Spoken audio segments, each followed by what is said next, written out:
Hey there, everyone. I'm Farmer Brad, and welcome to tonight's live stream.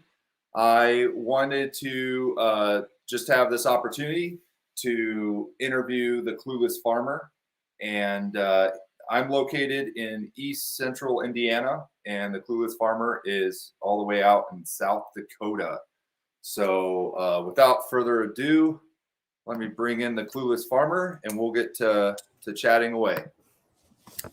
Hey, Mark. Hello, my friend. Long time no see. Yes.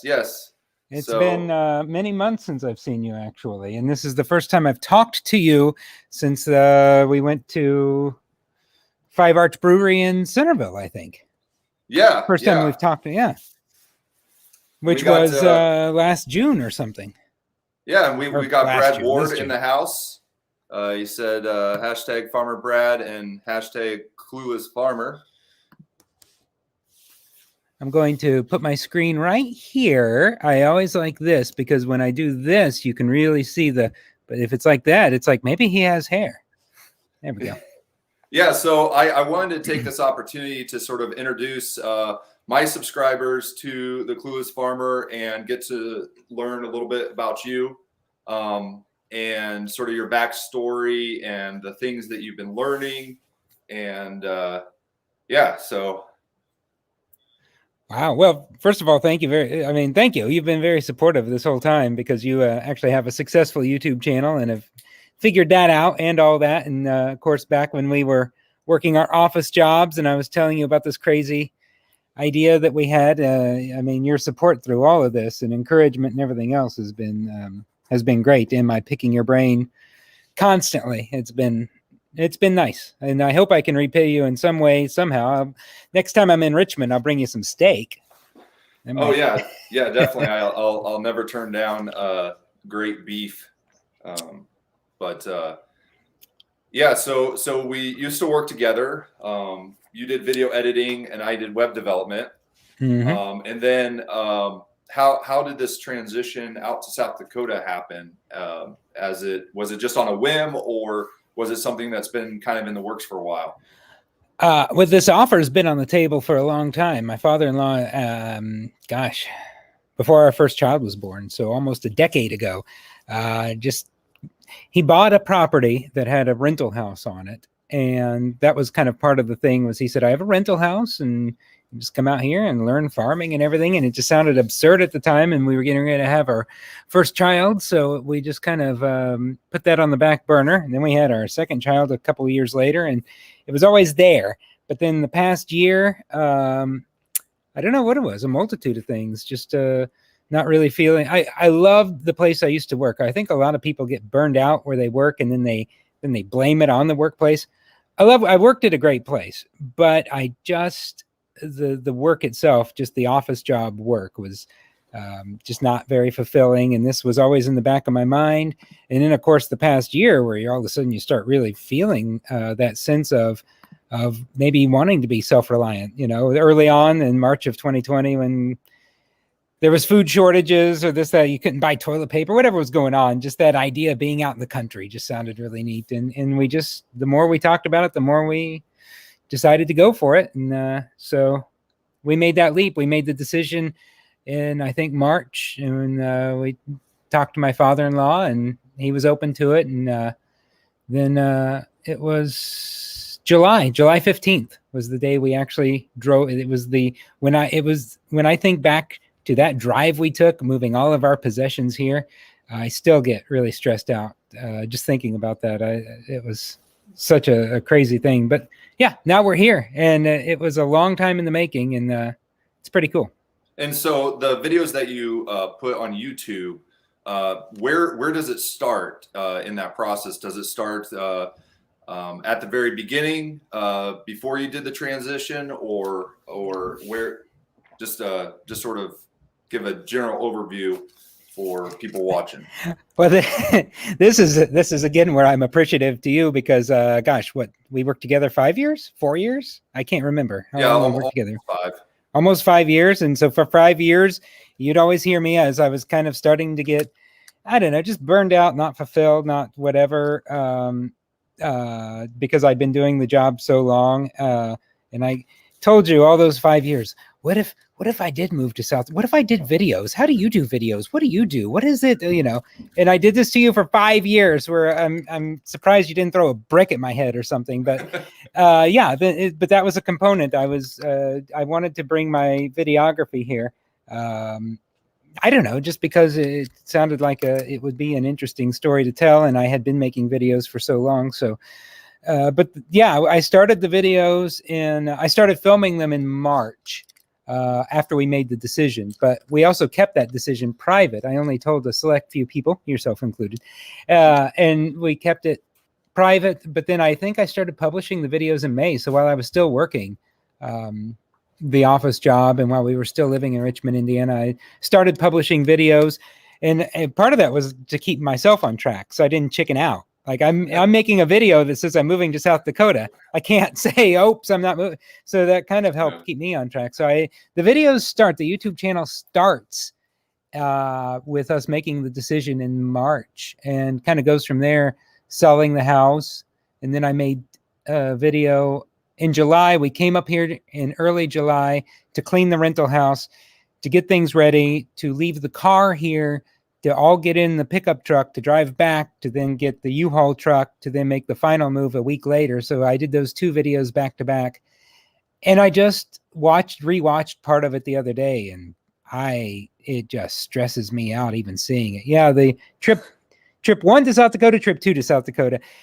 Those are pretty much my favorite videos on the channel, because I'm still trying to find my footing and I'm still new at it. But those 2 videos, even though I did them quickly, I didn't put a lot of thought into them. I mean, they're the kind of thing, I think, if you watch it, especially people like yourself who moved from California to Indiana, when you watch it, you get it, and you know that stress. And there was even people I knew who watched it and they started to get stressed out all over again.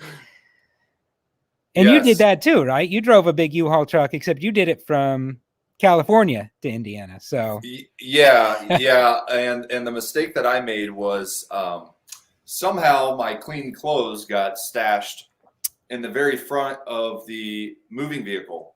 So when I got to about Oklahoma, I had to buy a gas station T-shirt because I was pretty rancid by then. And it was like it was an Oklahoma State like orange shirt and stuff. So I remember that. But yeah, we were moving. I think we got the 24-footer Penske truck, and then we were moving with 3 chickens, a dog, a cat, and my brother-in-law, he drove our car. And then my wife and oldest daughter ended up flying out later, but definitely felt like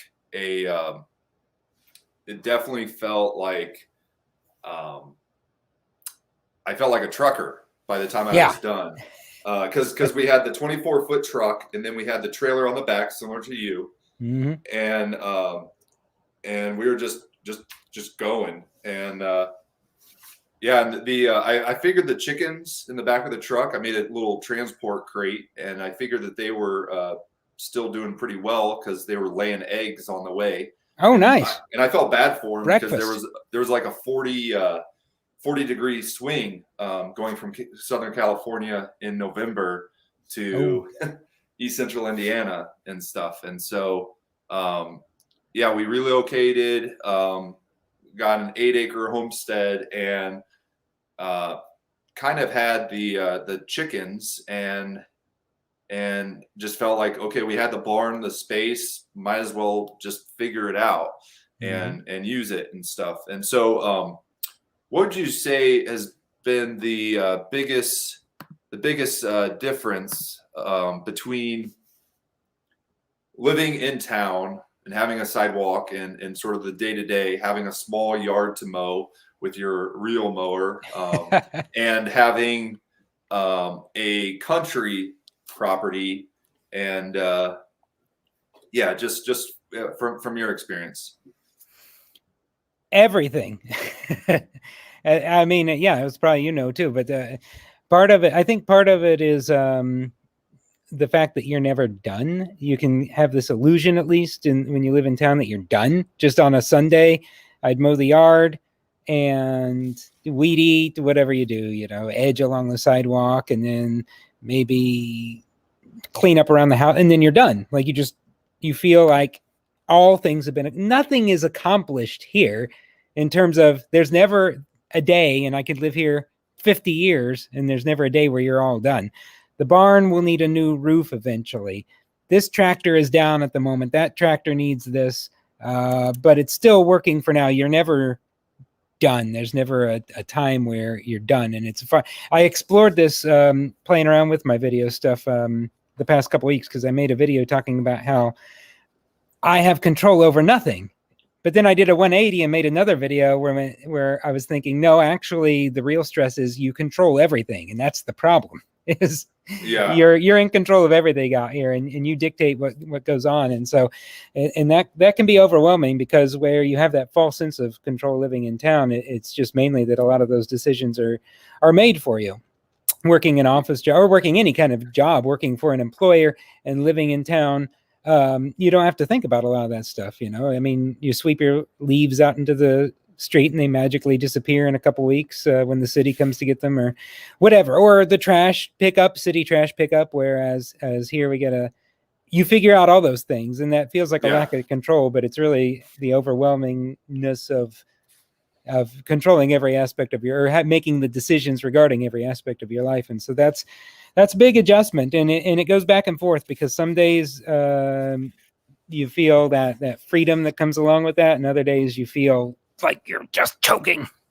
Yes. Yeah. So right now, I as things get closer to winter, I feel like it's a double whammy, because things are getting colder, but then also the amount of daylight is getting less. So typically I used to just get up earlier in order to try to get some things done. But now it's like before I go to my day job, it's dark. I really can't do anything. And so the two major projects right now that I have going on are trying to rebuild my mother of all chicken waters in the barn, because during the wintertime, you want to sort of bring all of your chores centrally located. That way, if there's any problem, you don't have to transport water very far and stuff. And then also have 1 to 2 backup plans. Like if this doesn't work, then have this system in place. If this doesn't work, then have this system in place. And so I'll be doing that. And then I got into started Quail. And they just hatched. And so I have this room in the barn that's cleaned out. And the next steps, I'm going to insulate part of the walls, put up some plywood, and then I got to build the cages. But I'm kind of in a crunch because they're in the brooder right now. And pretty soon they're going to start jumping and wanting to get out of that brooder. And so yeah, those are pretty much the two big projects that I'm sort of hitting crunch time. How do you do that? When I think of the stuff you have going on, like how do you because this is another thing I'm trying to explore. As of 6 months ago, I would just get home and put on my pajamas and watch TV at night. But when it comes to that amount of things, and then especially, I mean, you're working a day job too. How do you manage how do you do that? How do you manage your time and accomplish anything? Do you have a list? Do you just hope for the best, or what do you do? Well, I recently purchased one of these little notebooks, and what's nice is it has like the dotted. Actually, like right now, I had some questions that I wrote down as just a general outline for the live stream tonight.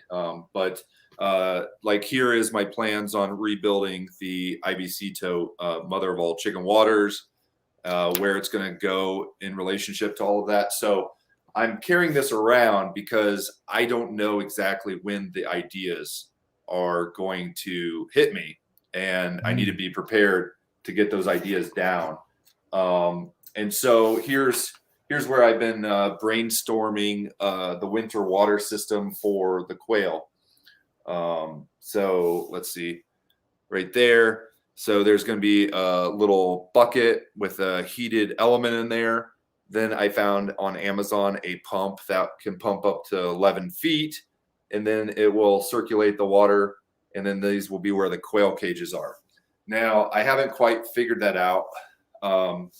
but that's why I'm like on my Instagram, I've been doing some live streams to sort of put it out there, some feelers, so that I can get some feedback if I need to tweak something.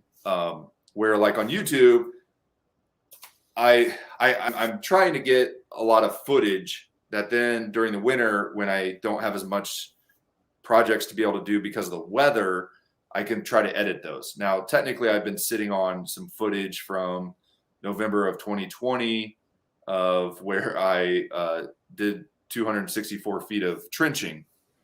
And I haven't finished editing that. So I have a backlog of a whole bunch that I need to edit.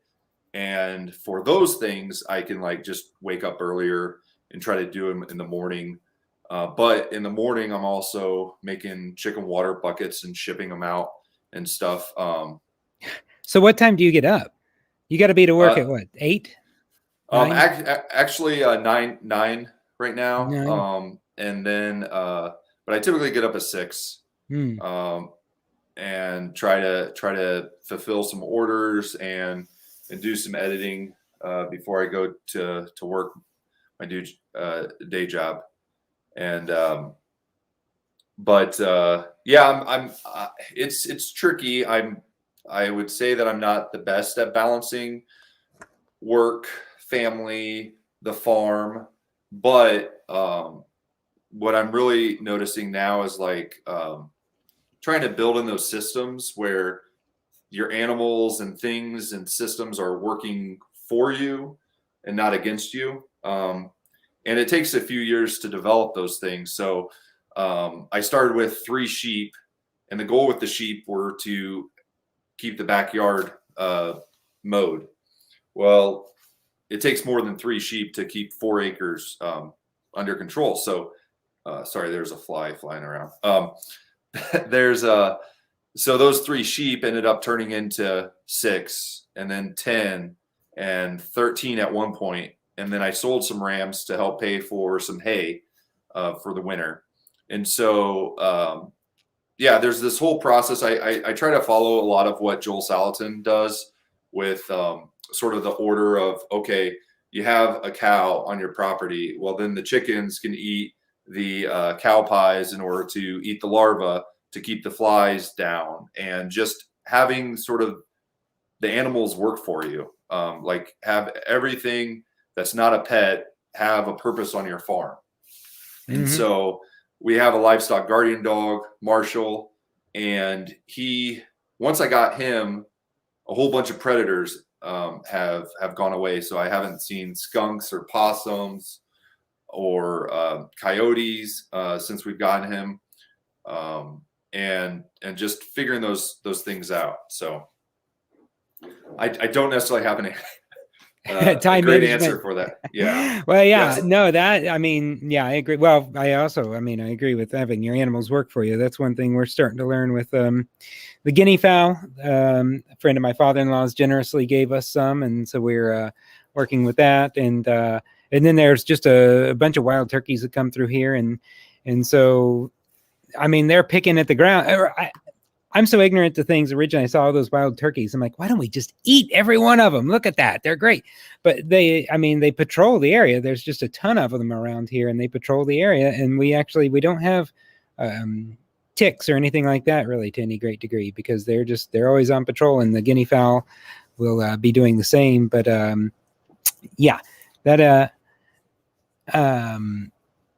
sorry, I lost my train of thought. But going back to time management, yeah, that's one thing I'm struggling with since we moved out here is you're not clocking in and clocking out like a regular job. And so when do you turn your mind off? When do you get to this or that project? And so that's been probably the greatest struggle that Shuva and I have had since we've been here, is just trying to balance time, family, work, but also try to keep some ideas going. I've been trying, like you, I've been trying to keep a notebook, although I could see from your notebook, it appears that you have talent.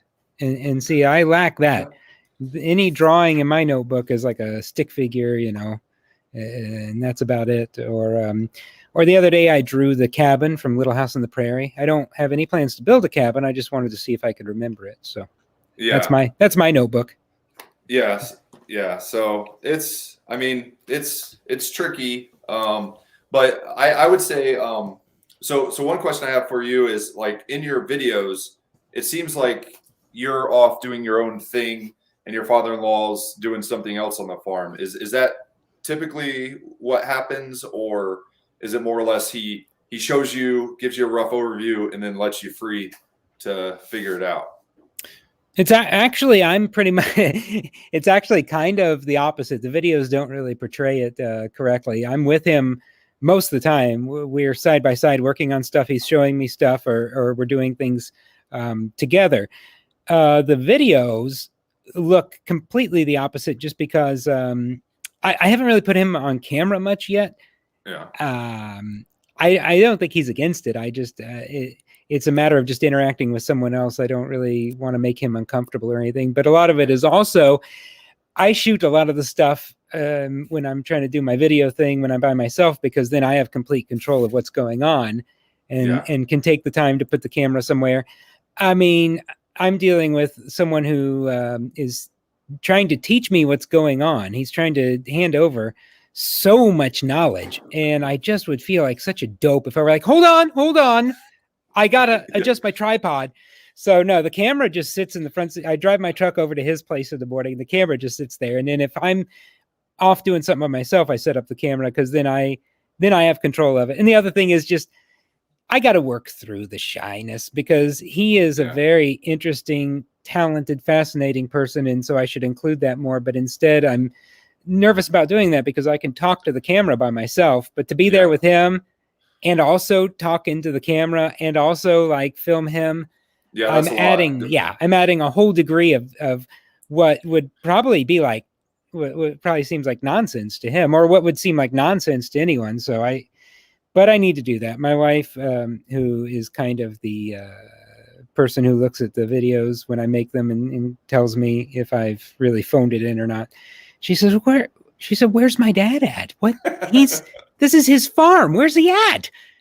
And I'm like, well, he's not. She said, well, why don't you put him on camera and ask him something? I'm like, I just, So I need to do that, because that's a majority of what I do is working with him, learning from him. And likewise, that's where this channel could have some substance, because I could actually show him explaining things. He's been a farmer on his own for 50 years. And if you count his childhood, he's been a farmer for over 70 years. And so I should certainly include him. It's foolish that I haven't, but it's just my shyness, really, and timidness about just feeling would be getting in his way with my nonsense. Yeah, so I've been pretty impressed with how quickly you've been sort of thrown into the mix of things. And could you talk a little bit about how working on the generator, sort of building some confidence in that, and then prepared you for something else down the road? Working on the combine. Yeah, well, and again, it's where when I see some of the stuff you've done, it's amazing, and some of the stuff just the farmers in general do, or anyone who has the talent or any kind of mechanical skill, because I have none of that. But he did have an old generator that wasn't working, and he said it won't start. And he said, he said, if you want to mess with it, feel free to. So there's nothing to lose, because this was seemingly junk. And so I played around with it, and I just realized that it needed fresh oil, and the choke needed to be left on. Just, a few just basic things, and it was running. And I thought, ooh, look at that. I got the generator running. But then it still wasn't producing electricity. So I felt confident in the fact that this was just a piece of junk. And so I took it apart. The mice, I'm growing to hate mice. The mice chewed up all the wires inside. So then I just got a length of wire and tried to trace where they all went. And it took me a while, but I finally got this generator going. And it was a small victory, but seemingly a large victory for me. So then the combine, we get the combine out whenever that was, early last month. We get ready for harvest. and I'm learning my farmer terms, the feeder house. It won't go up and down in the front. And so come to find out, he had forgotten to put mothballs in it last winter. And so the mice obliterated all the wiring on it. And so he said, well, you got that generator put together pretty well. Here, fix the combine. And so yeah, I did a lot of wire tracing there. And that still wasn't even the half of it. He then had to take off many other components and also trace a whole host of wires. But yeah, doing that, at least the small part I did, got it to where it was kind of operating, and just that idea that you do something, you can see your work in front of you and how it's made an impact on this piece of machinery. That was amazing. But I do find mechanically, as I'm learning, the victories are few and short-lived when you do conquer something. And I don't know if, and again, this is me not knowing if it's farming in general or just this farm, because this farm is old iron. In part, that's organic farming in general. You got to keep just old iron going, you know? And so it's just, one day I feel victorious because I managed to figure out this simple thing. And then the next day, something 10 times larger blows up, and all the confidence from the day before is gone. So I'm eager to see what I can learn, or also learn my limitations, which so far there's a lot of limitations. Yeah, so I kind of visualize it as there's a treadmill that's going like 10 miles an hour, and then you're instantly thrown onto it because this farm has been operating for some time. Where like most of the time, people that go to start farming or homesteading, they start small and grow and make their mistakes early on and then figure it out. And you've just been thrown into the mix of it. Yeah.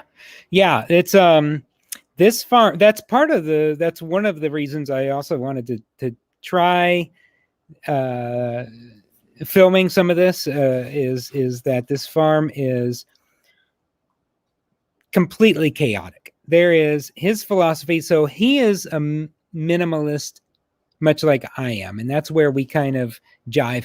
But his form of minimalism is different than my form of minimalism. My form of minimalism at this point, until I maybe learn more, would be let's have 3 good tractors. His form of minimalism is let's have 100 tractors all hooked to their implements so we don't have to hook or unhook anything. So there are, I mean, I don't even know, and I use the tractors all the time, and I still don't actually know how. There's over maybe 30 tractors. I don't know. There's tons of tractors. And in addition to that, he has a small gravel pit, which I rarely show on the videos, that's here on the place. And he has earth moving machinery. He has vehicles, but all the vehicles, it's complete chaos. One of the things which I might or might not do a video on, and this just kind of shows you how the farm works and how my father-in-law works, is that he had a 4-wheel drive Dodge Dakota pickup truck. And the motor, he thinks, blew up in it. So it's been sitting in a ditch. So he wanted to get that truck out to get it going. So we have a 4-wheel drive to use this winter, another 4-wheel drive, because we don't really have that many. And so we got it out, but we couldn't quite determine what was going on. So he took it to a mechanic. In the meantime, he goes on Big Iron and finds a Dodge Dakota that's 175 miles away in Nebraska. But the transfer case is broken. So he calls a place to look into it, but there's only 2 transfer cases that they could find like this in the nation that could be procured. But we still have to go get this truck in Nebraska. Yeah. So he thought maybe the broken Dakota I have can then fix this broken Dakota that I just bought. But the one he has is an automatic, and the one he bought is a manual. But we still have to go get the Dakota, which means he needs to get his other truck. And his other truck is a full-size Dodge that we dug out of the weeds because he hadn't driven it in a long time, but the door doesn't shut, and because it's kind of broken, so he has a belt that he uses. So to get ready to go to Nebraska to get this broken Dodge Dakota, we had to go today to the junkyard to find a door for his other broken truck that's less broken but still functional to go get. That's the chaos around here. It's a house of cards or dominoes. It is, and again, I don't have a dog in this fight because I'm learning from him. But that's part of the idea of this farm, and part of that. His version of minimalism to me is the opposite because it's complete chaos. But at the same time, there's not a lot of new stuff. There's not a lot of debt to be had or anything like that. It's a patchwork kind of thing. But some days I love that because I'm kind of like that myself, but on a very small scale. So some days I love the chaos. I love the fact that it's a patchwork operation, and on other days I feel like there is a forklift or a bulldozer that's like on my chest, and it can't move because it's a bulldozer from this farm, so it's broken. And so yeah. So with my web development, I feel like sometimes when building websites, you can't see that sweat equity that takes place in it. And so with farming, it's like I start with baby chicks, and then 8 to 10 weeks later, they are full grown. They're put in someone's freezer, and they make someone a happy meal. So there's satisfaction in that sweat equity. And so I feel like when I have technical issues, if I switch my brain over to the farming, it removes me from that technical issue, and I'm able to sort of like look at that problem with a new perspective. And so I feel like those kind of go hand in hand.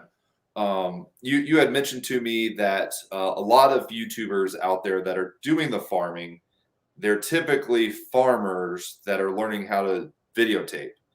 And in your case, how did you describe you with your background and the farming and videotaping? Oh yeah. Yeah, a lot of farmers are pretty much all the YouTube channels I've seen thus far are farmers who are trying to learn how to video themselves, and I'm a videographer learning how to farm himself or something like that. Learning, so I'm and the videos too. I'm learning that because I thought I could take my videography skills being a marketing videographer and then come out here, but I don't know if you'd call it a vlog or what, but it's a different thing. So I'm learning farming, but I'm also learning a different type of videography too, and still learning because it's not. I haven't found a groove yet, or a I don't want to say brand. I don't know what you want to say. Just something distinctive that makes it different. I just am experimenting with different things, but yeah, it's the different thing. There's very few. You have kind of a foot in both worlds a little bit. The live stream I saw you on, last week before last, Goldshaw Farms. I think he is office guy turned farmer.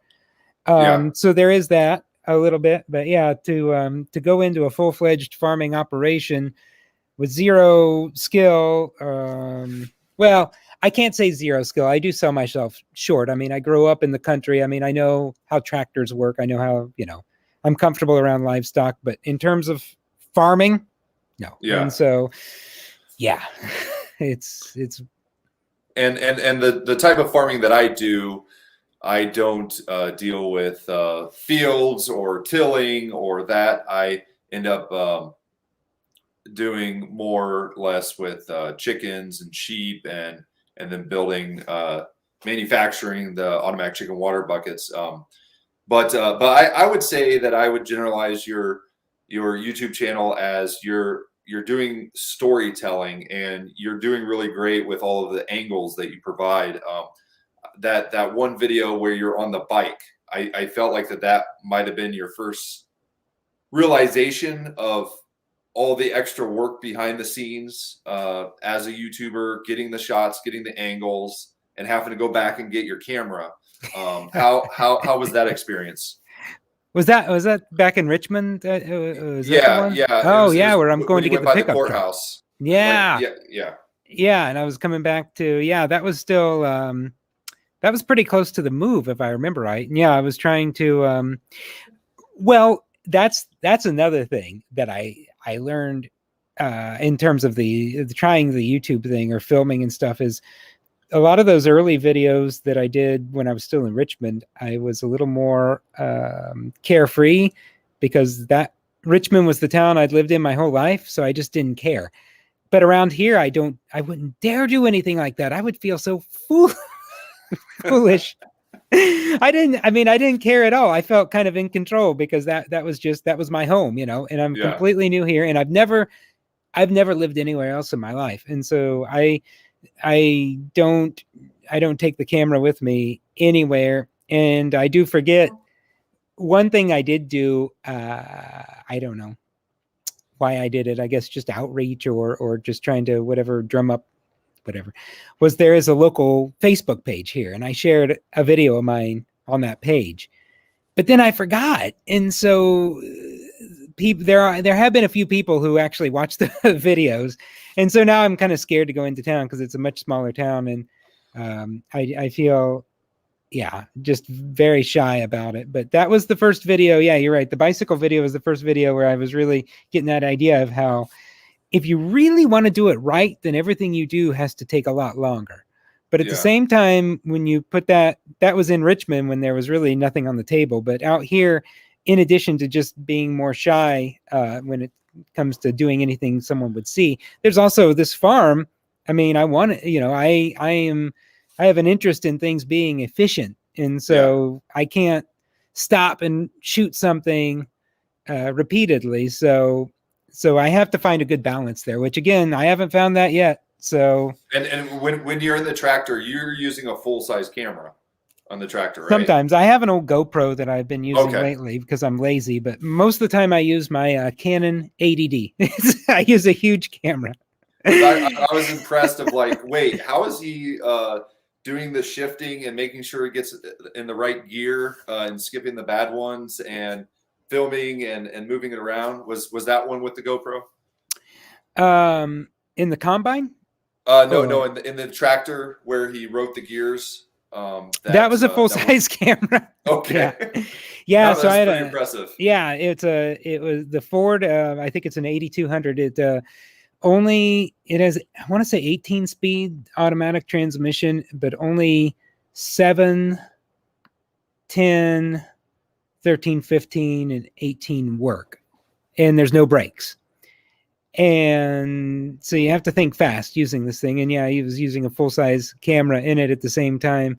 And that was it was kind of foolish, but fun at the same time. But yeah, that was, I don't do that as much now, but I just carry a GoPro with me and then I narrate or something if I want to. But there it is. I need to probably invest in a wider array of equipment stuff. Maybe you could magnet onto the side of the tractor or something if I want to do that rather than carrying a full size. I pictured, I have no idea how you do this. So when I think of vlogging or just YouTubing, I think of going back 10 years ago. I think of what's his name? Casey Neistat. Always had the giant camera on the thing while he's on the skateboard. And so I tried to think of what's a farming version of that. But what I forget is technology has advanced wildly since he was doing that kind of stuff. And so I need to consider that and maybe get some smaller cameras for safety's sake. And because I probably some of the round bales I broke were probably because I was holding a camera instead of driving a tractor. But maybe. So one thing that I struggle with is like a lot of my videos end up just being sort of static camera on the tripod. I'd like to be able to tell the story better, but it also goes back into sort of fitting things in. Okay, I have this block of time to work on this project. Okay, if I don't care about the audio, then I can just do a time lapse with the GoPro and then fill in the with music and then do it. So I feel like I'm trying to mix in more project/product review videos, and I haven't really been able to tell the story. I'd say the closest storytelling video of recent was when I took my dog to the vet. She had broken her leg, and so there I was like trying to capture the emotion and the feeling of taking her in to get the leg amputated and not knowing and just all of that. And she sprung back, and she's doing great. And so videos that I've made have had a story arc to it. And that has to be hard too. I don't know which is harder, because a lot of your videos, and you probably do need to have like a set shot on a tripod, because you're showing people how to do things, or conveying, you know, some sort of, I don't know if you want to call them how-to videos, but you're showing the process as you learn it, or the process that you've perfected or learned more about. And mine are more, don't do this, or I don't know how to do this. And so I don't really have a set thing, whether it's I'm holding the camera or not, because I'm how not to, and you are how to. How to. And a lot of people are showing, trying to convey some knowledge or pass on some knowledge. And in case you've had a couple of those, like installing the backup camera on your van and stuff like that. Yeah. Like actually handing people something they can use. And so the shots don't really have to be artistic. People are walking away with having saved hundreds of dollars, not having to have someone install it. And then, you know, meanwhile, I'm over here in month, I think 4, however many months it took me to still not fix my lawnmower.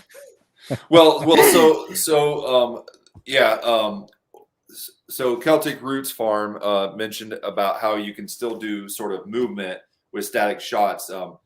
Typically with the GoPro camera, I try to do 4K, so it's a little bit better quality if I need to zoom in certain areas or crop it out. The other thing, in the taking the Ram to the auction video, I have some security cameras up, and I was able to grab the footage from that to sort of fill in the gaps. Let me try to see if I can bring up that video. That's the one where you had you put the thing in the back of your truck, where the ramp and stuff. Yeah. Hold on. Let's see. Oh yeah. Got the advertisements before your video, like a real YouTuber. Yeah. So but the thing too about putting videos out is that your followers educate you. So after I published this video, they were like, you need to learn how to handle sheep better. So in this case, I was trying to lasso the ram, and one of the subscribers said, you actually really need to be very close to the ram, and if you lift their head up, they can't lower their head down to ram you. But yeah, let me get to the footage. So the problem that I had was I was using the chicken coop as protection to try to lasso him. But then it's like, okay, I have him at the end of this rope. What do I do? Yeah. And then my exercise-induced asthma kicks in. And was this a GoPro like on your, like you had on a? Yeah, this was a GoPro on my chest. On your chest. And so then this is the security footage of me like running over to the truck, out of breath. Have you seen this man? And so that was an example where I was able to splice together the security footage to help tell that story. And I just strapped the camera to my chest and then just matched up the audio of my wheezing to match the clips. Incidentally, your security cameras, yeah. When I was feeding your animals, 3 or 4 years ago, and I'm just in your barn and it's starting to get dark out and I'm whatever, and all of a sudden I hear, hey, Mark, I didn't know your camera. I didn't know there was a camera there, and I didn't know that you could access it and then talk into it. And so I had a heart attack. I don't think I screamed like I'd never screamed before. That was a terrifying moment. Yeah. I had no clue those things. But then I forgot you had those things in general. And I'll leave it open to the imagination, but let's just say I went out to your place and I'd been drinking a lot of coffee all day. Anyways, I started to worry about what was stored on your cameras there. Yeah. No, but yeah, this was the video. And what impressed me was I feel like I look like I'm 18 there. What impressed me was sorry, I'm still trying to figure out the StreamYard, but what impressed me was the names you gave my chickens. Oh yeah. Let me get to that part. I looked at that again recently. You had put that on a Facebook comment thread, and I was looking at that recently, and then I realized I had recycled all of that for a video I'd recently made, and which I didn't realize that was all still in the back of my head. Yeah, that was 20. I guess that wasn't that long ago. It was 28. Well, part of it was I don't really wear my contacts as much anymore, so I look 10 years older because I'm wearing these George Burns glasses. But yeah, let me see if this comes up. This one right here is Matthew. There's Garrett. I can't find Robin. I don't know where Robin is at. So this feed we've been giving them, it's the Rachel Ray feed. It has a lot of vitamins, minerals, and some essential oils to help with memory and also joint function and things like that. All right, eat up, everyone. And in here we have some warm-blooded half pint.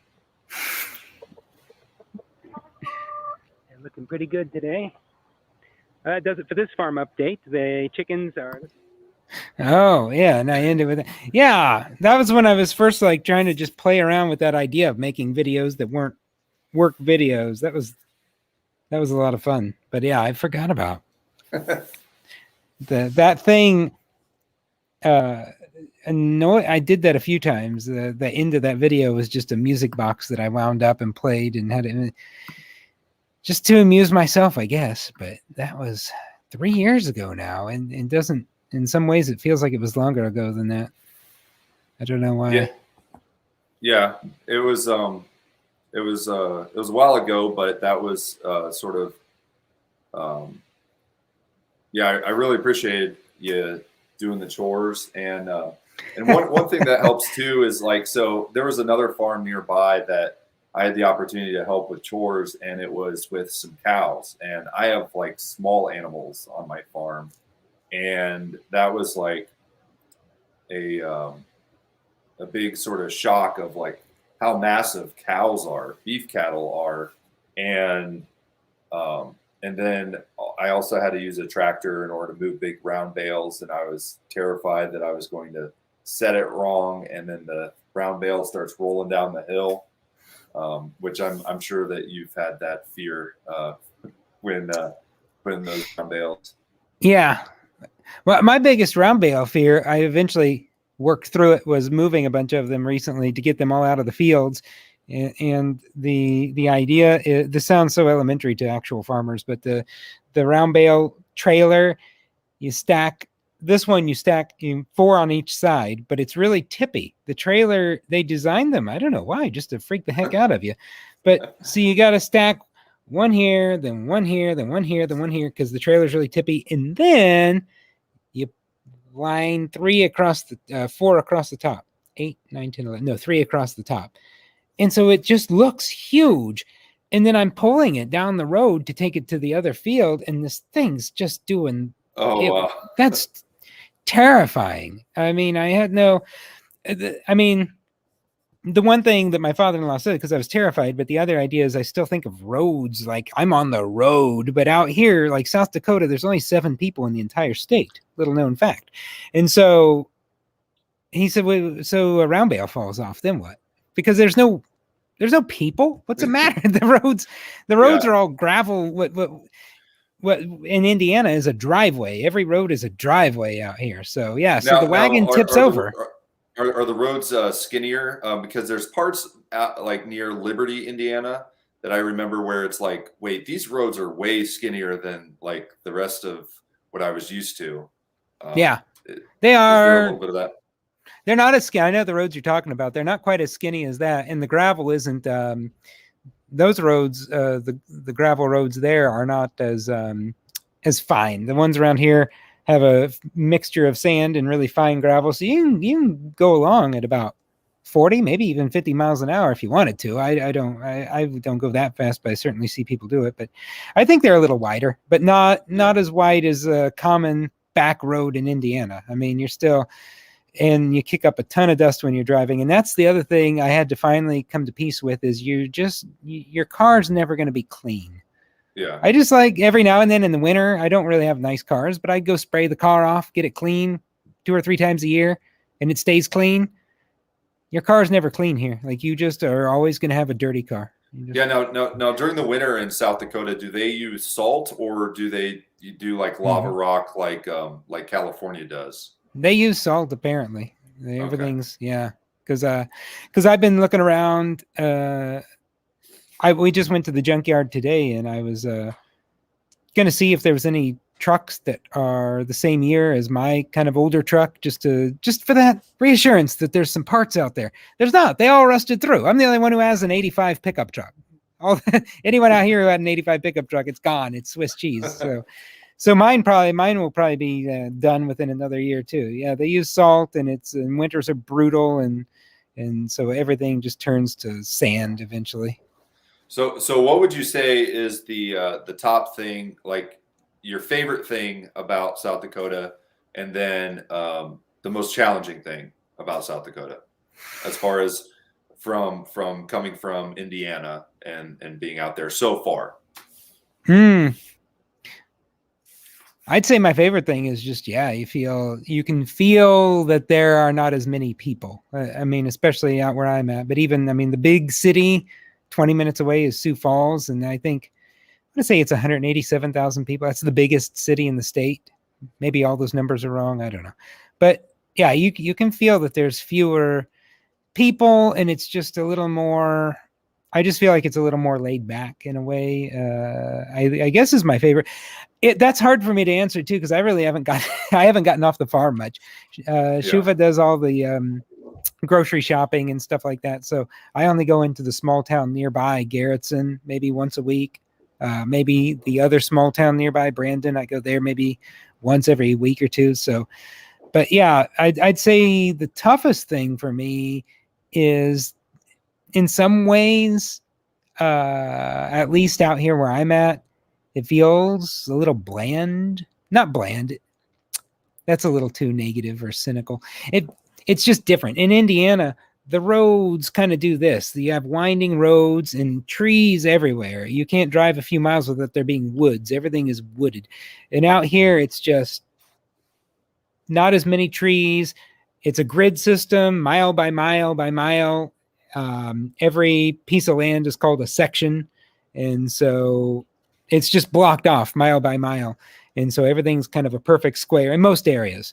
And so that's kind of bizarre. It didn't feel as bizarre when we just visit here over the years, because when you're visiting somewhere, you don't really absorb it as much. But to live out here, it's different. If you like to, I would like to sometimes go like on just a Sunday drive or something with the family back in Indiana. Around here, it's like, well, all right, go down the gravel road. 2 hours that way, and then you take a right for an hour, and then 2 hours back. Yeah, that's or I'll freely admit this. I would sometimes do the man drive home. I think that a lot of men, maybe I'm wrong, I think men do this more than women. And that is, I would leave work, and then I would just kind of take just a little bit of a stroll, just a little bit of the listen to the radio, and just have your me time before you go home. But around here, you can't really, that's a commitment. You're not just taking a little drive. if you're going down the road, you're either going a mile or two that way or a mile or two that way to do your perfect square. You're not just taking a meandering drive the same way. So that part is not. Well, you used to live only about like 3 minutes from your work, so. It was a 5-minute bike ride, and yeah, the drive was 45 seconds. So yeah, it was a little different, I guess, winding through a neighborhood. But yeah, that part is different. The other thing around here is every mini mart, every place, there's a casino. Every building has a casino in it. It's so strange. Huh. Every gas station, I don't know. Maybe they don't have lottery tickets around here or something. I actually don't know that, but it seems like every building is every business also has a casino in it. I don't know why that is, and I've never looked at them. And the casinos, I know casinos is being billed as like a fun place, but the casinos around here, at least the small ones, not the big ones that are on the reservations, but the casinos, they're little casinos. They're attached to the side of mini marts, and the windows are always blacked out, and they look very sinful. There's something about them that has this look, and the people who walk in and out kind of look like they're up to no good. Like, but the casinos don't look happy. They don't like, come in and play a slot machine. It's like, it's a casino there. Well, like when I moved from Indiana out to California, there'd be like this big grand billboard sign on the highway of a casino. And then I just needed to find a restroom. So I stopped at one, and then I go, and it was just like this little garage, like Morton building. On the side of the road, and I was like, wow, that's deceptive advertising. Oh yeah, I imagine that's what these are like. I think they just have little, I don't know what kind of little arcade looking games in them and stuff, but yeah, that is that takes some adjusting. And the other thing that's taking adjusting, or not even adjusting, the other thing that I have to work on improving or whatever, just for my own amusement, is I work all day with my father-in-law, so he's the farm boss. Mm-hmm. And then I come home in the evening, and my wife and I, even though I think we're fairly eccentric people or whatever, we're still, whether we like it or not, pretty traditional. And so she's the house boss. So there's the farm boss and the house boss. What am I the boss of? I want to be the boss of something. I'm the boss of I have my green pickup. I'm the boss of that. No one tells you, but yeah. So that takes some getting used to. So yeah, I need to find some friends or something, and get into town more often or something like that. But in the meantime, and there's farm boss and there's house boss. Well, and then in your last video, you mentioned about there's the group of farmers at the table. Yeah. Growing up, my grandfather had. He'd always go to the corner, and he'd have his buddies that he, like, every Saturday he'd play euchre with and stuff. And so whenever I was with him, I'd go with him, and it was great. Just, I feel like that generation, that exists a lot. Mm-hmm. And so to want to be part of that, but you were saying that pretty much they just have farm stories that they're sharing. I've listened in, but my goal when we moved out here was I wanted to be part of a farmer's table. You see them in every small town. There's the table in the middle, and people just the farmers come and go as they please. And I thought, I want to be part of a farmer's table where I go multiple times a week. But then I listened in on them. I went there I don't know, a few months ago, and I was listening. I was kind of listening in on the farmer's table, and one guy said, "Well, it's still pretty dry out," and the other guy said, "Yeah, it's been dry out," and the other guy said, "It's been pretty dry," and the other guy said, "That morning dew is pretty thick, though. That helps a little bit for the moisture." And the guy, I thought, you all are like between like 60 and 80. You haven't had this conversation before? Is this the first time you've talked about moisture? You're talking about moisture like it was just. And I thought, I can't do the farmer's table. I need the farmer's table, but we need to talk about, like, I'd say 80s TV show is probably like, if it was a farmer's table, but then we talk about, do you remember, like, in Perfect Strangers, their apartment changed, like, by season 2, into a completely different apartment, but that was never really acknowledged at all. It was just a different set, but the building was the same, that kind of thing. That's the conversation I could have. Yeah. Well, I don't want to talk about moisture. Yeah. Well, then you would be able to say that you met Bo Duke in person. I could drop that. I could drop that I met Bo Duke once. That would be a good thing to throw in there. And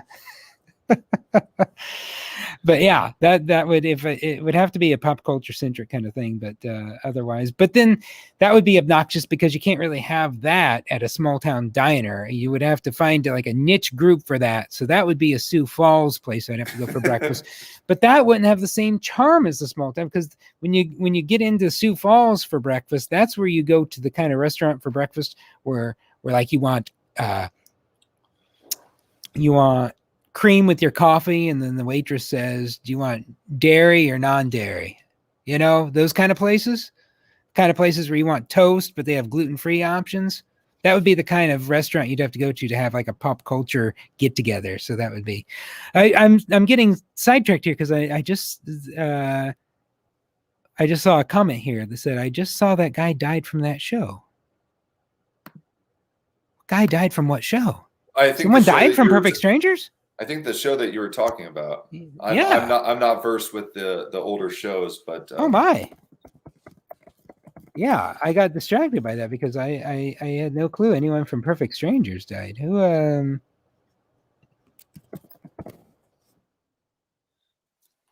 I don't see I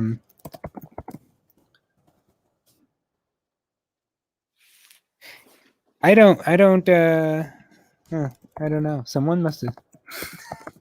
Celtic Roots. Can you say which character from that show? Yeah, which character died there? Bronson Pinchot played Balky Bartakamus on that show, and he's still alive. See, this is why I'd be perfect to have a breakfast table like this. But, so what you could do is since and Mark Lynn Baker still. So the two Perfect Strangers guys are still alive. Anyone else from Perfect Strangers who died? I mean, who cares? So what you could do is you could have a morning live stream where you educate the people in your community about these older shows and what they're missing. Yes. So you could generate that conversation, whether or not people join it or not. Whether or not people are listening. Like is there like a public TV station that you could just create your own show talking about older shows? I usually voice these things to my wife, and she's like, "Oh, okay." Like last Christmas, we were watching Christmas Vacation, and at the very beginning of the movie Christmas Vacation is where he's getting tailgated by that truck. And I said, that truck is actually the same truck they used in the movie Overboard. And you can even see the emblem on the side that was marked out. And she kind of like pauses the movie and is like, are you done talking yet? But yeah, she's my audience for all of the needless trivia. So I recently showed our kids the Mighty Ducks series. So Mighty Ducks 1, 2, and 3. And during Mighty Ducks 2, I didn't realize the female goalie, she really only gets to play one game that entire movie, and she seems okay with it. and I didn't realize it until went through and watched that movie again. But yeah, and she seems okay with it, and I think she's supposed to be a better goalie than Goldberg, but since he's the talkative one and sort of ends up being the goalie most of the time. So it's kind of interesting finding those little nuggets. Celtic Roots Farm said that they were mistaken. So you had me worried. I was looking up the Perfect Strangers guys. I thought, how did I let that one pass me by? My goodness. Well, so I wonder who from a different show. I don't keep up on news and stuff anymore. You know, I could be way off on any of this. There was a celebrity death that happened. You know, a celebrity death that I was very sad about that happened almost a month ago, but I only just heard about it the other day, was and again, I'm getting into the weeds. Alan Calder, who was the announcer on the David Letterman show, he died recently. I'm back to Celtic roots here. Peter Scolari, Bosom Buddies. Yes. Peter Scolari, Bosom Buddies. Are you familiar with that show? It was Peter Scolari and Tom Hanks. And he died. I also know him even more from the show Newhart. He played the maid's boyfriend, then husband on the show Newhart. And he was kind of played an obnoxious character on that show. Yeah. Yeah, Newhart, and then I've watched the one where he's a psychiatrist in Chicago. Yeah, the Bob Newhart. The Bob Newhart show was first, and then Newhart was second. Yeah, and I don't want to give away the ending of the Newhart. Yeah, but yeah, best TV series ending of all. Just watch both of those, and you'll have a great time. It's a good classic. Yeah. I would argue that Newhart was even better than the Bob Newhart show, even though it was the second show, and many of the ideas of the first show were reworked into that. I think that was a far better show than the Bob Newhart show, which itself was a good show. But and then the series finale of the show Newhart, I don't think that'll ever be beat. That's the best. Yeah. And so the other thing I wanted to give a shout out was the Boss Hog of Liberty. Yes. And speaking of liberty, do you feel more free in South Dakota? I'd say so. Yeah. I mean, I don't know if it's South Dakota in general or if it's just what I'm doing now, but yeah, part of it is also before, like, I think of certain things before. If I was going somewhere, I would get in the car, buckle my seat, whatever. We're bouncing back and forth between fields. So a lot of times, I'm driving. It's not that I'm being careless, but I'm not wearing a seatbelt because we're going just from this field, then down the road to that field, and we have to be more whatever. And so, a lot of things just like that, where you're coming and going as you please. And a lot of that is just not working a traditional job, working on a farm. There not being many people around. So the fact that we have ATVs going there, ATVs, tractors, what have you. Almost everyone around here drives an ATV just as much as they drive a vehicle. And so, the amalgam of things, just in the move and the different lifestyle, and maybe even South Dakota stuff, it does feel freer. That's for sure. But like I said, that also comes with the idea that everything, especially on a farm, everything is in your charge. So whereas before, when I got home from work, I go in the house and I'm done. Here, it's like keeping a constant eye on the cattle if we turn them loose in a new field to make sure they're not, especially if it's a temporary fence that's been put up, making sure the cattle are in, making sure this or that's going. If the well pump goes out, that's, your thing. And I just saw Stephanie's comment. She's referring to, it says, hey, I know he misses Sunday mornings in his old neighborhood. That's referring to the church across the street would play bells. And church bells are great. Fine. I love church bells, but they would play just bells for like 3 hours straight. Just do, do, do. And it'd go on and on. Just stop it with your bells. If it's a bell, if we're talking about Little House on the Prairie, ding, ding, great. But this was just a computer-generated bell that played the best of bell for like 3 or 4 hours every Sunday.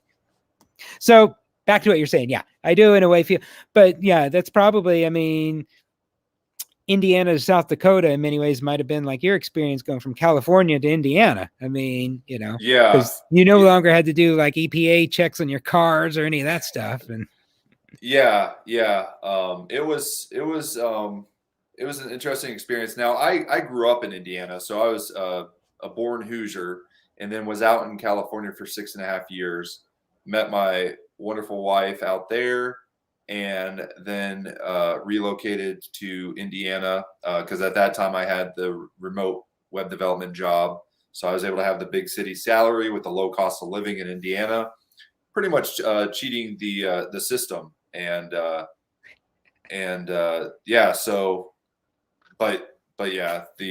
The freedoms, I felt like out in California they had rules for everything, but yet splitting lanes on a motorcycle was okay, which kind of seemed like a contradiction, but A lot of people are moving here from places like California and stuff, moving to South Dakota.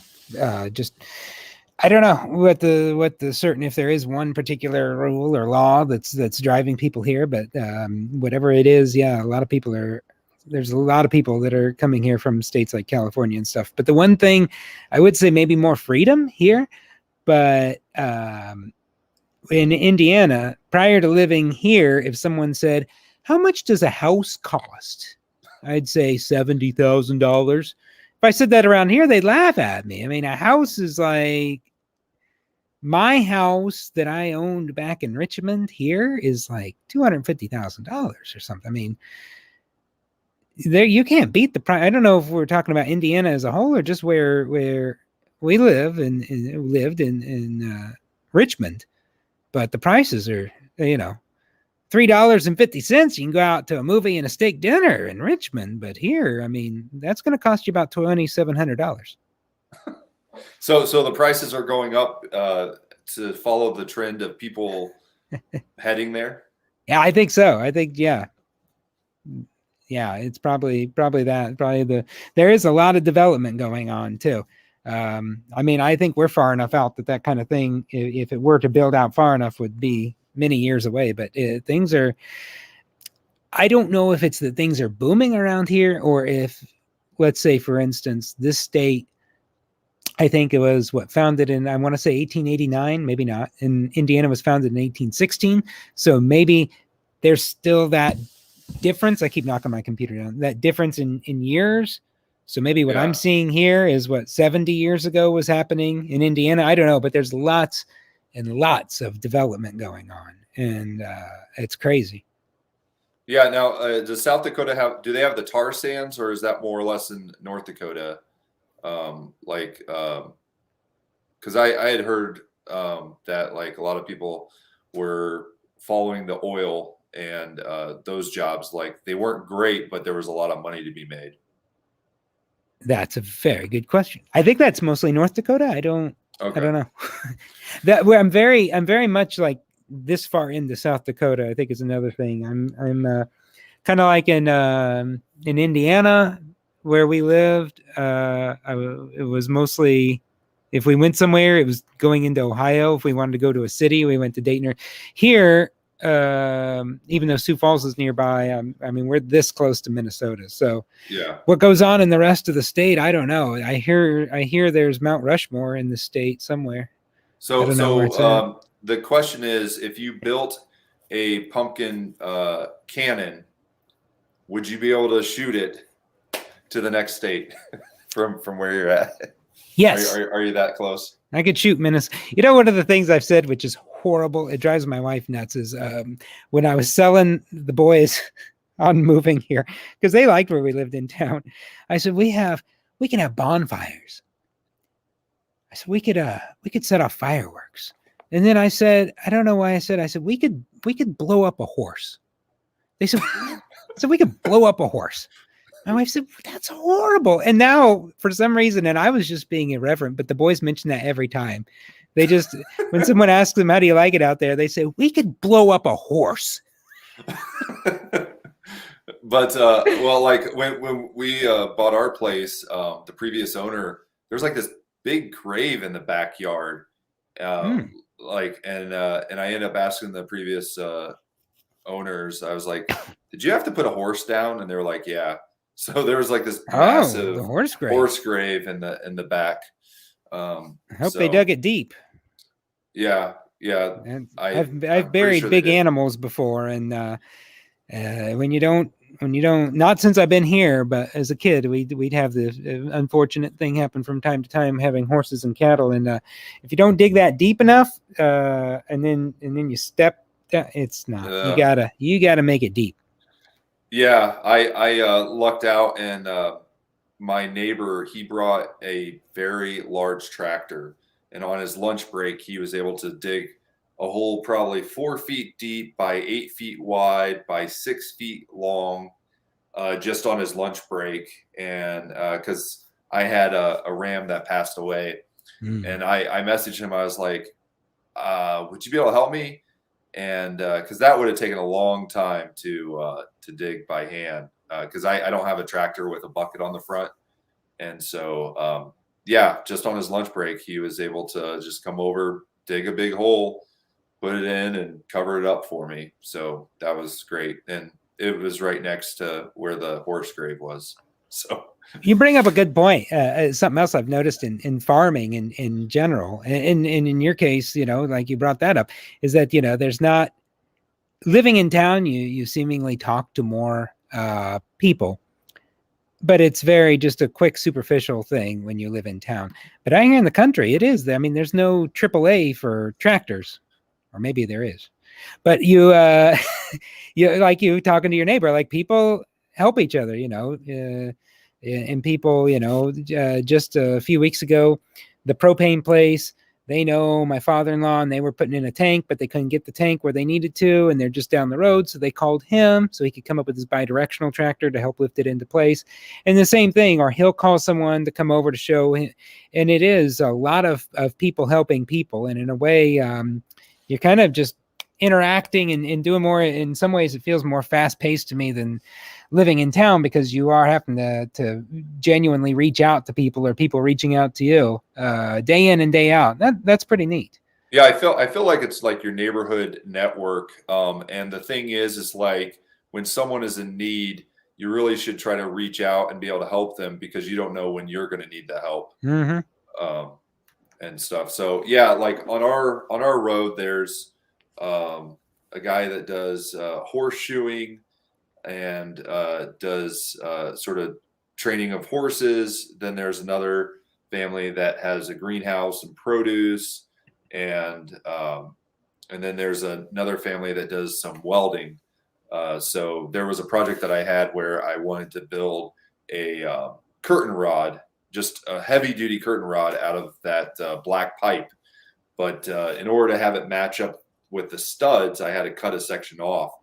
Well, then you have to get the threads, and I bought one of those threaders off of Amazon, and it didn't quite work. I go down there, and he brings out this like $700 industrial threader, and was able to do it in no time. And so that worked out. But yeah, just I mean, not too long ago, I helped a farmer just sort of like prop up a cow that was having some problems, because before he was trying, and the cow like almost fell on him and stuff. And so in those situations, it's like you really need to have the other person. I remember when I was digging the trench, there was a section where I had to be head first in the trench with a flashlight in my mouth, and then doing the connection. And the only thing I could think of was having my wife on speakerphone. And if I got stuck, she was probably going to have to call the fire department to grab me by the belt in order to yank me out of the hole and stuff. So yeah.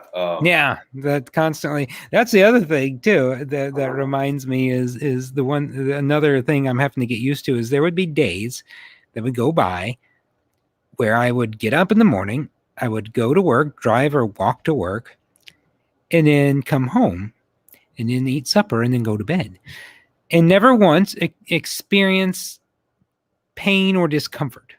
But the commitment out here is, at least once a day, I'm going to somehow hurt myself or be uncomfortable to some degree. Too hot, too cold, hit my head on a beam or something, or cut my finger, or poke myself, shock myself on an electric fence. Today, we had a very thick fog, and it was so much dew on the ground, and it's cold, and it's a damp, cold wind, and I'm walking out in the field trying to put up the electric fence, and everything is soaked and cold and hurts and runny nose, and it is, you're going every day, there's an element of discomfort in a way that I took for granted before, to think that but I don't know, there's a lesson in there somewhere. You could say, before, was I ever feeling anything?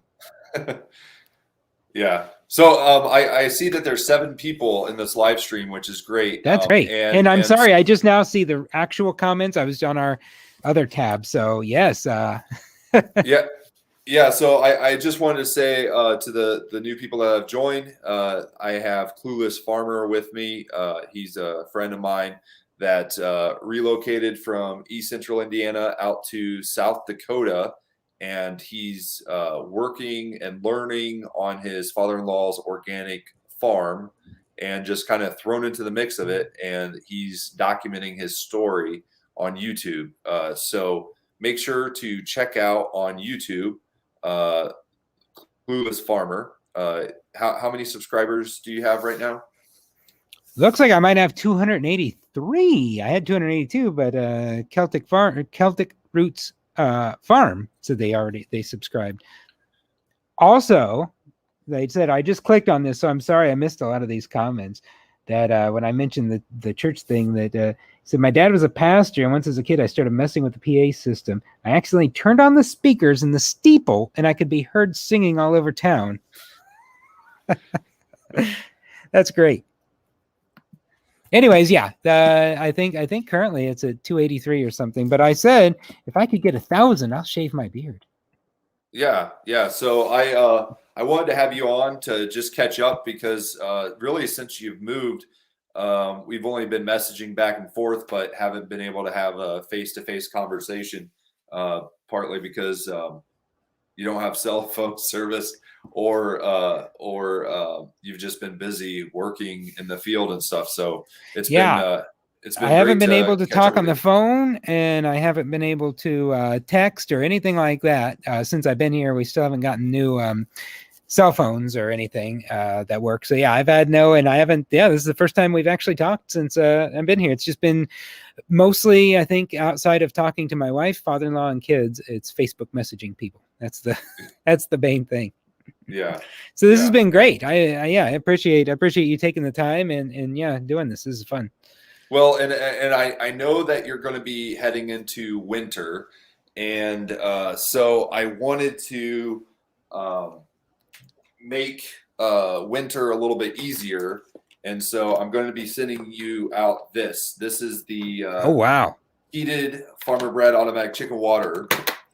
And so what it allows you to do is there's a heated element on the bottom, and you can plug it in, and it keeps the water from freezing. And then you manually refill it during the wintertime. But then during the summertime, you can hook up the garden hose, and it will refill automatically to save you time. Oh, look at that. Oh, that is awesome. And then the chickens will peck on there in order to get the water. And here's the float valve in there. So this is Shuv and I were just talking about this the other day because we're trying to get it ready for the winter. And yeah, that was one of our concerns was the watering situation. And I said, I know a guy. When it comes to chicken watering, I know, because that's getting the water situation figured out, and also getting the. Do you ever have a problem with things trying to burrow into a chicken coop? Because I think rats are trying to get in. I don't. In the corn crib that I've converted into chicken coop for the winter setup, there's a concrete floor, so I haven't had that issue. And then in the brooder room, there's a wooden floor above dirt, and so I haven't had issues with that. But I've heard like mink are hard, or like those weasels are just really hard to keep out. But I haven't personally had any issues with that.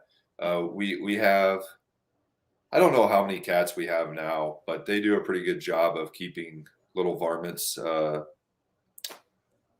of the way. Thanks, Celtic Roots Farm, for joining us on this live stream. Hope you have a great evening, and I'm glad that you checked out Clueless Farmer's YouTube channel, and just trying to help his YouTube channel grow, because you're putting a lot of effort into the videos, and it's really great to see your progression and what you've been learning, and it also helps me. So it makes, even though we're so far away now, it makes me feel like I'm being taken along on your journey, and it makes the distance not feel as far. Well, I'm appreciative of you for supporting it, and even doing like things like this, and especially in the shirt. When you sent me the shirt a while back, and we kind of made a joint video, and that was a lot of fun. My wife has been. Oh, go ahead. I was trying to push the Breadbox postal service, but I don't think. Oh, you locked up. There you are. Yeah, I need to find something distinctly South Dakota to send to you. I haven't found anything. I haven't found a shirt yet. I was going to send a shirt, but nothing that really resonates around here that I could find. The local school, I couldn't find any shirts with them. And because you sent me a Red Devils, was it Red? No, it was a Richmond shirt. It was Richmond. Yeah, it was a Richmond. But there was, I haven't really seen a Garrettson shirt because I'm like, I want to put something in the bread box for Brad. But the only thing I could really find around here in the limited places I go to is honey. But you don't really want honey from another place because you want honey from your own place because that's what carries the whatever. So you just wait. You never know. And next time you look in your bread box, but. Yeah, and then eventually, when your YouTube channel grows, you'll have to get a PO box so that your subscribers can send you stuff to have unboxings. In a perfect world, I'm an all or nothing kind of person. So I went full force. We moved here, and I said I'm going to do this YouTube thing. It wasn't just within like a couple months. My wife's like, "Well, you gonna make a video?" I was like, "Nah." She's like, "Well, this build up. You bought a camera and you got all excited." I was like, "No, I don't want to." And so she, every now and then I get on a roll, but every now and then I'm just sitting in the living room, just kind of with Cheez-Its all over my stomach, and Cheez-It dust, and I'm laying there and I'm watching, 30 Rock on Netflix. She's like, "Isn't this the day you normally make videos?" Like, I'm not gonna make a video. And she's like, "Get up, go downstairs." I'm like, I don't have any footage. Just record something. You committed to this, so do it. And so yeah, that's why that's why yesterday I made it. Yeah, yesterday, this morning I made a video, and that's only because she told me to. Otherwise, I wasn't gonna do it. I wasn't gonna do it. I was cold last night. I just wanted to watch TV. So that was the that was the only reason I made the video, was she told me to, and I guess it was okay. I mean, it was. Hello, Goldshaw Farm. Yeah. Thanks for joining, Morgan. I guess you just wrapped up your Facebook live stream, but if you guys haven't checked out Goldshaw Farms, he's doing great things with. Like on TikTok, YouTube, Facebook. He raises ducks and geese, and has just recently gotten into cattle, and so yeah, he's had me on his Facebook live stream the other day, and I was asking him questions about how to brainstorm and problem solve, and he really emphasized just creating priorities and ranking them and staying on track with that. So that was really good advice. And Little Mountain Life, I met him at HOA in 2019. He has a great channel, so make sure to check out those channels, Goldshaw Farm and Little Mountain Life. Thanks for stopping by, guys. And I need to get back with the Goldshaw Farm. You told me about the live stream you did, and I thought I want to get advice from people like you, people like him, people who are doing the YouTube thing and making it work and whatever. And so I so I emailed, and they actually, I need to get back in touch because it was last week. Said, is there time you can do this? Here's me with 280 subscribers, and here's Goldshaw Farm, who's very successful at YouTube, but is right in the middle of harvest. So it's like, we'd be interested in doing this. I'm like, I'm terribly busy now.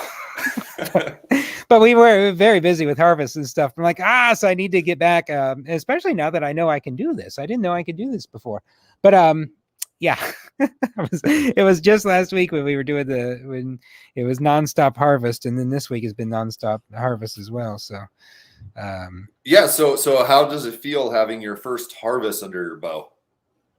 Good. I operated the combine, so that felt like I felt like a grown up for a little bit. I didn't break the combine, and so it was neat. It was very it was just an interesting process. The soybeans, the corn, the fact that the combine had broke down in the beginning, like I talked about earlier, and we had to fix that, and just getting used to that process. I won't fully get a sense of it till I've been here for a complete season of that, because we didn't get here till July, so it was just in the middle of tending to the fields, since it's an organic farm, doing the weeds and stuff. So to see it from beginning to end is going to be one thing, but at least seeing it through from where we started to now is good. You get that feeling, the harvest feeling, of just buttoning things down, putting things away, getting things put up, getting ready for winter. You get that whole sense as you take the stuff out of the field and it's put away, and then expanding the fields for the cattle and stuff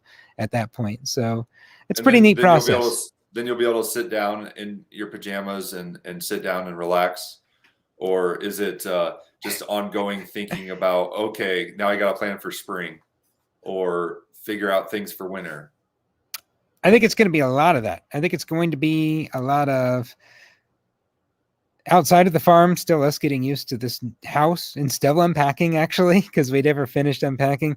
And I don't really know what that entails. We have to take care of the cattle all winter long. We have to, as their pastures and stuff start to here and there dry up, or they eat it down, we have to start taking round bales out every day. And then, of course, we have the 3 chickens and 5 guineas now that we're tending to and wanting to expand that over time. So I think there's going to be, I actually don't really know what winter involves. I know that there's a steady line of work. We don't have like a heated workshop or anything, so we're somewhat limited when it's really cold out and what we can do. But even then, there are things that need to be getting done, so we just have to bear the elements. That reminds me, I'm going to go grab a quail that I have down here. Oh, yes. And bring it on camera. We can just talk amongst ourselves. I'll just talk amongst myself until then. Goldchaw Farm, definitely. We'll do that, and I look forward to that. I have a lot of YouTube-centric questions, actually. So, but I don't know if that's getting too into the weeds or not. But I'm actually trying to get into some poultry too. So I have some poultry questions. Look at this. Yeah. So they're trying to have it so that they don't poop on the computer, but they're really small. Look at that. So they just hatched. They hatched on the 31st. On the 31st. So yeah, just last Sunday. These are Caternix quail, and I got them from AJ Farms out of Virginia. The fine folks at they have a YouTube channel called Homestead Evolution, and they were nice enough to let me crash on their couch and while attending Homesteaders America conference out there. So they raise quail for meat and eggs, and they're one of 4 breeders that are allowed to, or that are allowed to use the label. I'm sorry. Did my audio cut out? No, I could still hear you. Okay, so they're one of 4 breeders that are able to use the Jumbo Meat Maker label with theirs. So I figured the Jumbo, what is that? Jumbo Meat Maker. So they're quail that get about this size, and there's only one of 4 in the United States that are allowed to use that label with that variety. And so I figured might as well get some eggs, incubate it. And part of that goes into, I don't know what the food supply chain is going to be this winter or in the spring. And so part of it is a contingency plan, because I took 2 years off from raising meat. Clicked the wrong thing. Sorry. I took 2 years off from raising meat birds, and this last summer I was only able to raise 16 birds for my family. And so with pasture poultry, you really can't raise them during the wintertime, especially in Indiana because of the snow. But with quail, you can raise them in some cages, and they don't do as well in a pasture environment. And so, and they're smaller, they take a smaller footprint, and you're able to raise them for their eggs and meat. And as far as I understand, I'm still learning this, and I'm trying to take people along on that journey on my YouTube channel. I still have some quail related videos to edit, but by 4 weeks, this variety, you can tell which ones are the roosters and which one are the hens, male and female. I think one of them has spots on the front, and that's how you can tell. And then by 8 weeks, they're mature enough to start laying eggs. And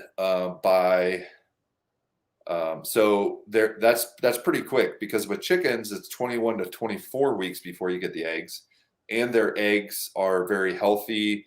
They have a lot of good cholesterol and protein and all sorts of things like that. So I'm excited about that. And so by middle of January, if everything goes right, I should have my second batch of eggs, and then I'll be able to put some in the incubator and just sort of grow my flock to a certain level.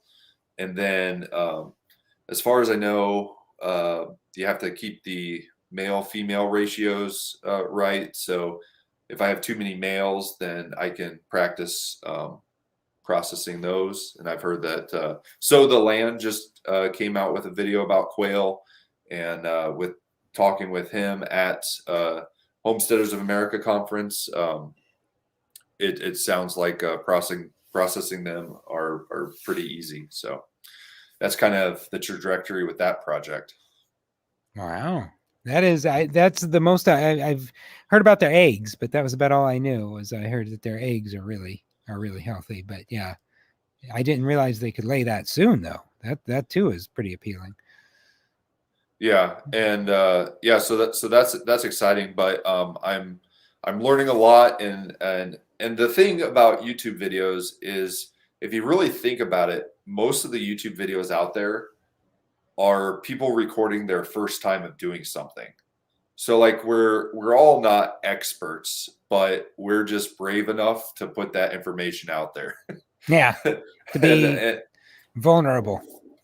But the thing too is, like, how many, like the other week our dishwasher wasn't working, and I searched on YouTube, and I came across a YouTube video. Now, not all YouTube videos are created equal. You sometimes you have to search around, but I found this one video that showed me that there's this drain trap underneath, and there was a little float valve on there that some water had gotten collected from like mopping or something. And I was able to take it out, empty that water out, put it back in, and then the dishwasher started working. Like that video alone saved me like $100 to $150 service call. Yeah. Yeah, there's a lot of those that I've looked up over the years. One of them was replacing the igniter switch, I think it's called, in my furnace. And that potentially could have saved me a lot of money. However, the igniter switch was fine, and that wasn't the problem. But I know how to change one now. Yeah, so that sort of goes back to the knowledge that your father-in-law has. Once you feel comfortable with getting him on camera and stuff, sort of document some of that knowledge, that farming knowledge that he has. That farm. Well, and also I think where I need to do that too is he's been organic farming for 50 years, and so yeah, that's that was a different 50 years. I mean, that's a pretty common thing now, but it's not something that I was aware of growing up, or even as a teenager working on farms. It wasn't really something I was aware of. I mean, it was out there, but I mean, he was doing it long before it was cool, and I don't know if I want to say cool, but long before it was a commonly heard thing. Yeah. And so yeah, it's a lot of knowledge that he has, and just the machinery, the farming, and how to do it, the way he sets up his fields, and everything like that. And so that's a plan of mine. But we'll just have to see. I just get so shy about the camera, so shy about the idea of taking up time or taking up his time or whatever when he's already trying to teach me something. But knock on wood, we'll see. I just need to get a little more daring or bold with trying to how I want to prioritize things. Right now, my priority is moving here, getting here, learning here, but it's also priority to document this. So, yeah, well, I don't want to take up too much more of your time, but I really appreciate you coming on, and yeah, this is really the first time I've.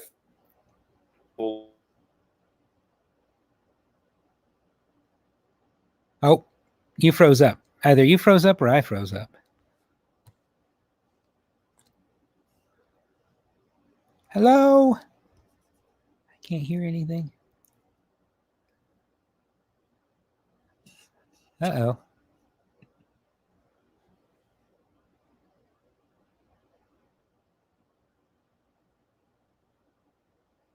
I think he froze up. There you are. Yeah. So I was just saying that StreamYard makes it really easy, and then my internet cut out. I thought it was my internet that cut out. So, but I just wanted to say thanks for coming on, and it was great to hang out with you. And I feel like you're doing an incredible start on your YouTube channel, and I'm just trying to spread the word so that you can get more subscribers, more people to sort of follow your story. Well, thank you. I appreciate it. I appreciate you taking the time, the time to do this. And like I said earlier, and your support of this whole time. I appreciate that. And yeah, we need to do this again. Maybe even not this. We could just, the one thing I need to do is get into Zoom, Skype. I'm not good with what, I think I even talked about this in my last video, just how I don't know technology. But yeah, we should video chat more, audience or no audience. And you can tell me what, which thing to click on, and then we can. Yeah, definitely. And I'm not sure if YouTube has changed their requirements as far as being able to stream, but I think you should be able to stream on your YouTube channel. I think you just have to hit 1,000 subscribers in order to be able to stream on your mobile phone. I think that might be the requirement. So gotcha. We'll figure it out and look into that. So then maybe next time we can stream on your YouTube channel and get things going. I appreciate it. Like I said, I hope there's some way I can repay you for your support someday. And I also want to say hello to Chef Carter's Cooking Corner. Yeah, she's a local. She cooked one of my chickens when I was at the market, and I remember this. Yeah, Spackock style. I'm probably saying it wrong, but that style of cooking where you kind of like break it in half and then put it down. So yeah, she makes a lot of cooking videos, and recently she came out with a video about sort of prepping for Thanksgiving so that you don't have to cook it all in one day. Oh, nice. So check out Chef Carter's Cooking Corner. Yeah, there we go. Yeah, I do remember that now. Yeah, cooking one of your. I think I do. That was back when we still worked together, right? Back in the day, was that when that video was? Yeah, that was back when I went to the farmers market. Yeah. Okay, I do. I remember that. I remember that now. Very cool. So do you have any closing remarks as far as what sort of summarize what people checking out your channel will see and why they should subscribe to your YouTube channel? Oh man. If you're tired of seeing good videos, you can come to my channel for it's a yeah, it's just kind of, I don't know what you would call it, a fish out of water kind of thing, or just a you know, just where we lived in town, and then we decided to take this plunge and move out to my father-in-law's farm. And I left my office job. We left our neighborhood. We left the town that the only town myself or our children knew as home. The only house that they knew as home. My wife grew up or was born here, and then interacted with this place off and on throughout her childhood. But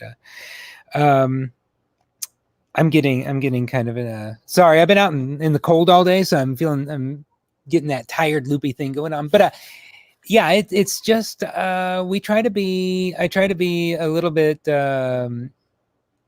just my typical self, which is rambling and eccentric, but at the same time vulnerable, and just the likes and dislikes. I'd be tempted to do this just to say, wow, this is great, whether I meant it or not. But I try to point out when people are maybe thinking, if there's people like what I was a year ago at this time, sitting in their office and then watching things like yourself, like Goldshaw Farms, like Vice Grip Garage, a bunch of those YouTube channels where people are out doing real things. And so if there's someone watching this that wants to hear the good and the bad, I certainly try to express that as much as I can. And I think I made a whole video just about things that I miss living in town and having a normal job. So it's a little bit of that. It's a little bit of being vulnerable, a little bit of just getting used to something new, and a little bit about learning how to farm.